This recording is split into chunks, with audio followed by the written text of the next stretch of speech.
Hello and welcome to The Drum. I'm Ellen Fanning. Coming up, new short-term loans are offering cash-strapped Australians credit for essential goods, but why do Aussies need a loan to buy milk and petrol? New home buyers will have to save for more than a decade to be able to buy anything, but is there another solution? And the government's new paid parental leave scheme looks good on the outside, but could it actually see fewer dads staying home with the kids? Joining me on the panel tonight, CEO of the Country Women's Association of New South Wales, Danica Lees. Great to see you. Great to be here. Thanks, Ellen. In Canberra, Chief Economist at the Australia Institute, Richard Dennis. Always great to see you. Thank you. At the end of a busy day, or maybe the middle of a busy day, Chief Political Correspondent at SBS, Anna Henderson. Thanks for making time. Thank you. And in our Melbourne studio tonight, GP Dr Vyom Sharma. Hi, Vyom. Hey. And you can join us on Twitter using the hashtag The Drum. We're on Facebook as well. The Australian Buy Now, Pay Later service has cracked into a new market offering short-term loans to pay for essentials like groceries and fuel. Financial services platform FooPay has signed a deal with IGA, Foodworks and United Petroleum to provide loans of up to $500 to spend on items like milk, petrol and bread. FooPay's managing director says this move will help customers meet needs when they fall short. But if you're wondering why anyone would need to take out a short-term loan for bread and milk, have a look at this graph prepared by Greg Jericho, the policy director with the Centre for Future Work. Now, that orange line is the poverty line. Basically, a single person said to be living in poverty if they get less than $612.65 a week to cover all their costs, including housing. Now look at that blue line. That's the job seeker rate. And the big blip there is the COVID supplement, which comes off. And so today it's just $330.56 per week, which even includes that small weekly increase to reflect the budget's $250 cost of living bonus and the energy supplement. So quite a gap. And the ACTU Secretary has said today that she's also concerned about the ability of those in work to make ends meet. Sally McManus has proposed increasing the minimum wage by 5%. So we came to 5% because this is what is needed for people to keep their heads above water. As we know, inflation is projected by the Reserve Bank to get to 4.5%. A 5% increase would mean you're slightly beyond that. I also know that productivity has been more than 1% last year as well. So it's a very reasonable claim in that instance, but also it's actually, if we don't get this pay increase, people's real wages are going backwards, and that means that people have to cut back on all the essentials. Richard Dennis, there's a lot of things you can use if you run out of money in this society, and some of them are regulated and some of them aren't. I mean, is this any better or worse than a credit card? Well, exactly. I think we have to look carefully at what the alternatives here are. So the fundamental problem is that we've got very, very low unemployment benefits, very low welfare payments. We've got a lot of working poor people now, people working full-time, real wages haven't grown. So even people working full-time are struggling to meet their groceries. Now, I understand people getting concerned saying, oh, look at this product that's helping poor people buy their groceries. But, let's keep our eye on the prize here. At the moment, the big banks and the credit cards are filling that gap very, very nicely and profitably with very high interest rates, very high late fees. So, yeah, I agree with all of the previous panelists that the fact that in Australia so many people can't afford to buy groceries is a fundamental problem. I'd be careful about blaming the new financial products that are coming along, because the existing financial products, particularly credit cards and payday lenders, are very, very expensive. But there is one alternative that it's impolite to talk about, and that is the federal government will make an advance, will lend $500 to $1,000 to every Australian who's on any form of welfare. Do you have to pay it back? You do have to pay it back, but with zero interest, and it's taken out of your future welfare payments. And we have all sorts of inquiries and discussions about how can people kind of get short-term access to money. The fact is the government will offer it to you. I Googled just tonight before I came on to check it was still true. It is. But, you very rarely, if ever, hear the government remind people that this very good service is there. But yeah, people who can't afford their groceries do need some help. I wish we paid them more. I hope the government makes more of these loans to people. But just because the buy now, pay later people are moving in, if they don't move in, the idea that people rely on credit cards and instead doesn't help low income earners saying that. Richard, it's perverse, isn't it? We've got this economy. The growth rates and the unemployment rates would be the envy of the world. 3.4% economic growth is a number Australia can be enormously proud of. We've got unemployment rates at 40 and 50-year lows. Yes, with all the usual caveats about a lot of people don't have as much work as they want. But the Master Grocers Association is saying that any increase in the minimum award in 2022 would severely damage the continuing viability of many small businesses as they grapple with the ongoing threat of COVID-19 and the recovery process. Now, let's take them at their word. How have we ended up in a situation where both things could be true? Well, it's taken a lot of time to push wages down this far. It's not an accident that Australia has low wage growth. We've been working on low wage growth in Australia for decades. In fact, when the coalition were elected in 2013, the then employment minister, Eric Abetz, the first thing he said was, I'm here to stop a wages explosion. Well, wage growth was already low and we've pushed it down lower still. The simple reality is wage growth doesn't fall from the sky. We don't import wage growth from other countries in the way we do the oil price. Wages grow in Australia after employers give pay rises to their workers. The only people that can give pay rises are employers. But every employer group in Australia has spent decades saying, now's a bad time, now's a bad time, now's a bad time. Well, the only way we're ever going to get wage growth is if employers offer higher wages to their workers. And there's no pressure to do that. There's no policies in the budget to drive that. And you hear employers saying we're struggling to attract skilled staff. Well, here's a tip: offer higher wages. So, and this is economics 101. The reason we deregulated the labour market was to let employers figure these problems out. Well, the solution is for them to offer higher pay. And, I respectfully suggest that every year in the lead up to every national wage case, every employer group has said, I can't afford for wages to go up. So if employers won't lift wages, I promise you one thing, wages won't go up.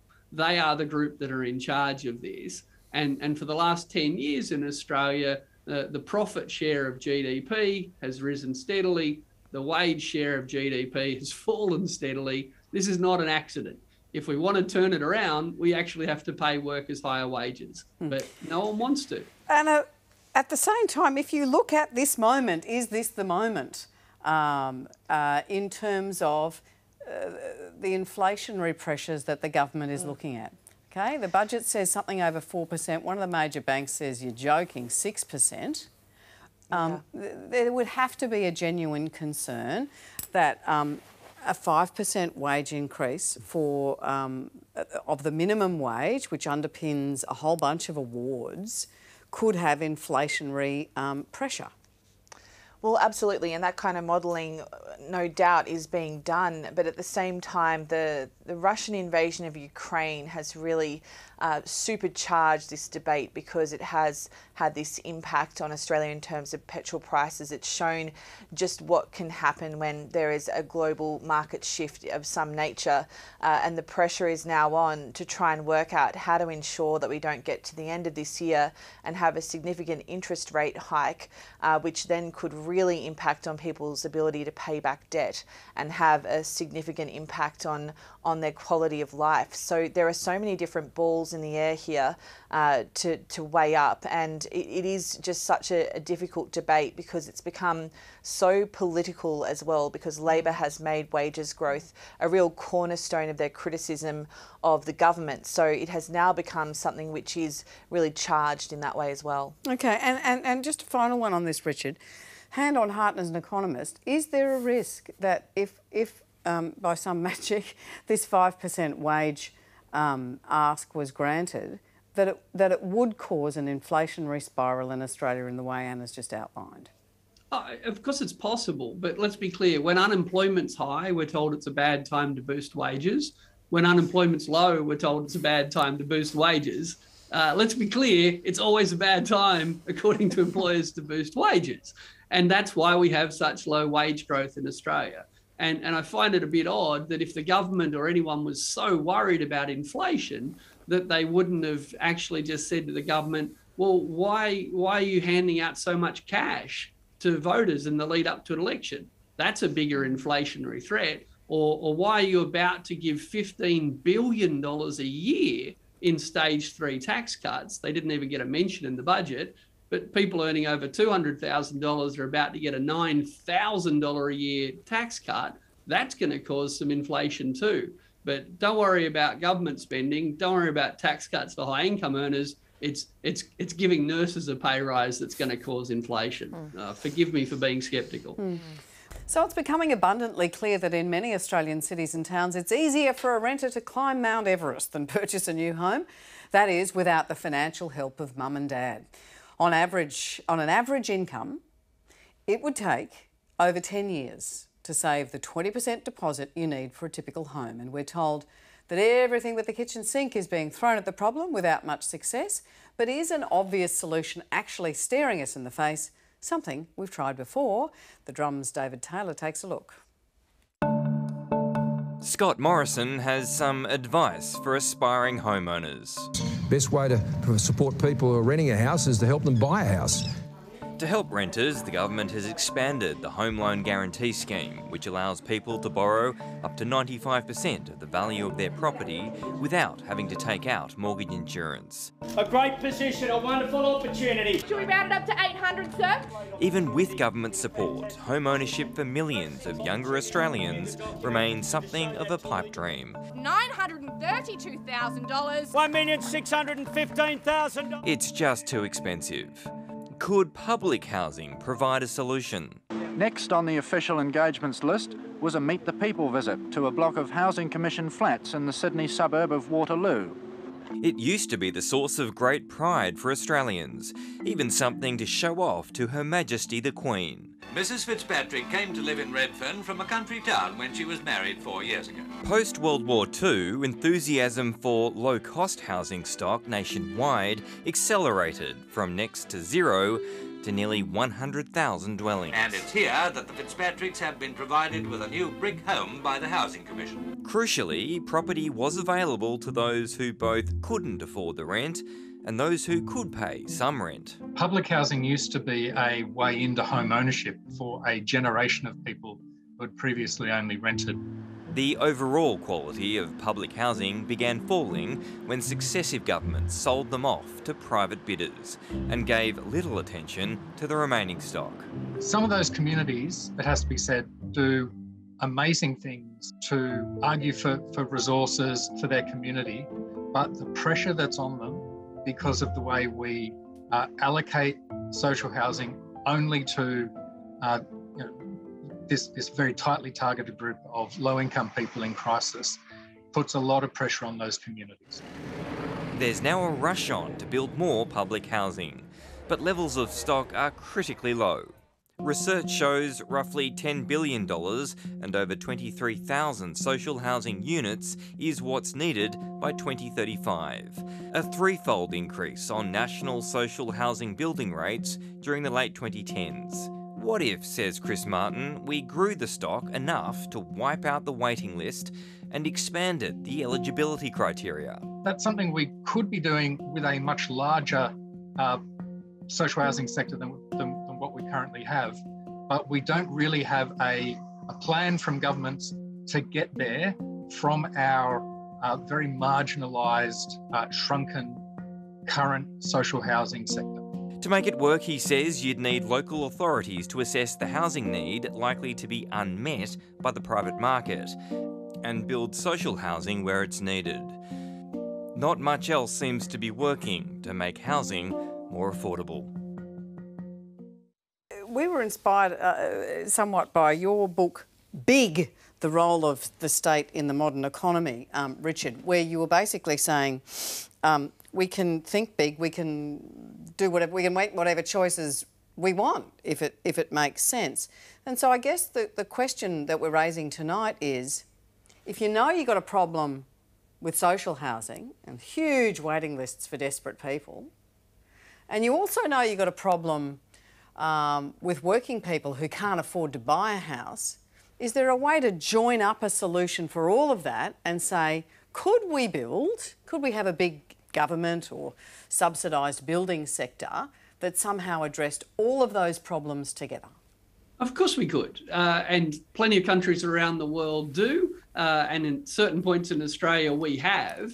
And to give you a sense of this, in Australia right now, there's a 100% government-owned agency called the Defence Housing Authority, and there's a hint in the name. It provides housing for people in defence.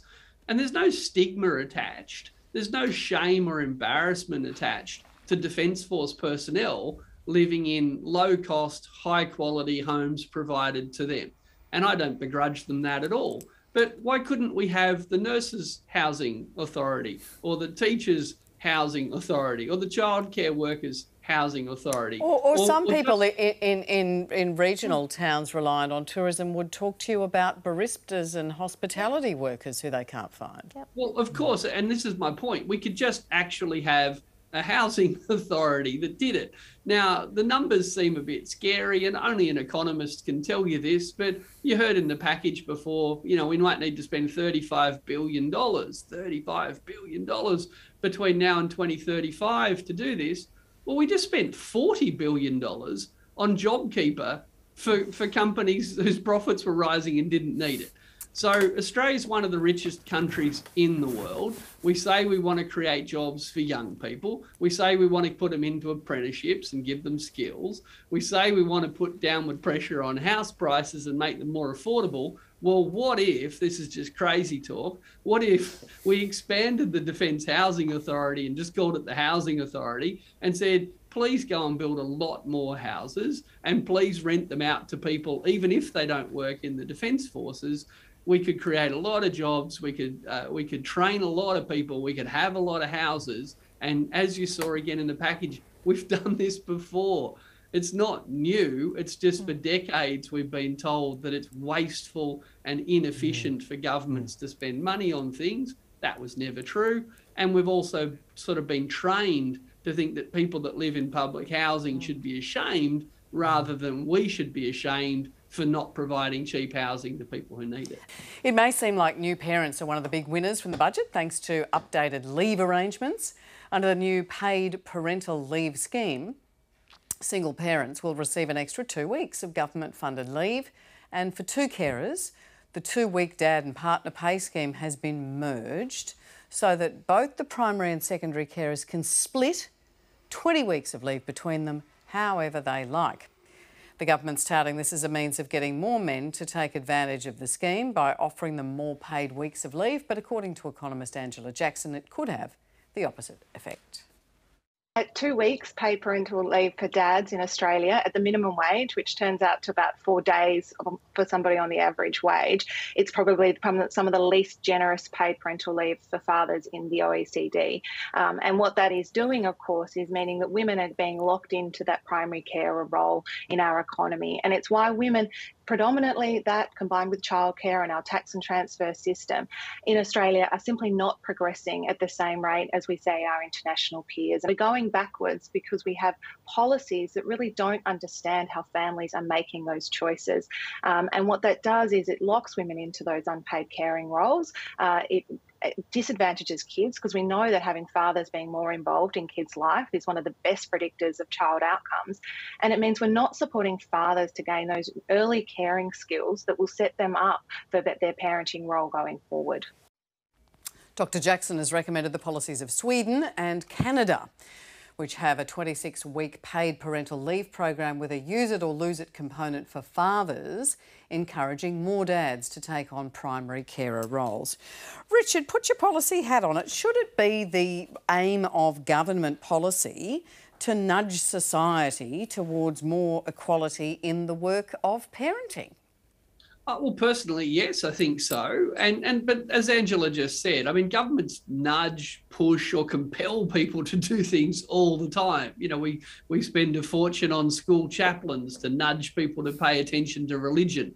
You know, we nudge and push and regulate whenever we want.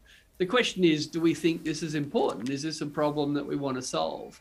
And in Australia, we've got a number of problems. Childcare is very expensive. Childcare, and when we do childcare in the home, it's overwhelmingly done by women. Because childcare is expensive, they return to work more slowly or not at all compared to other countries.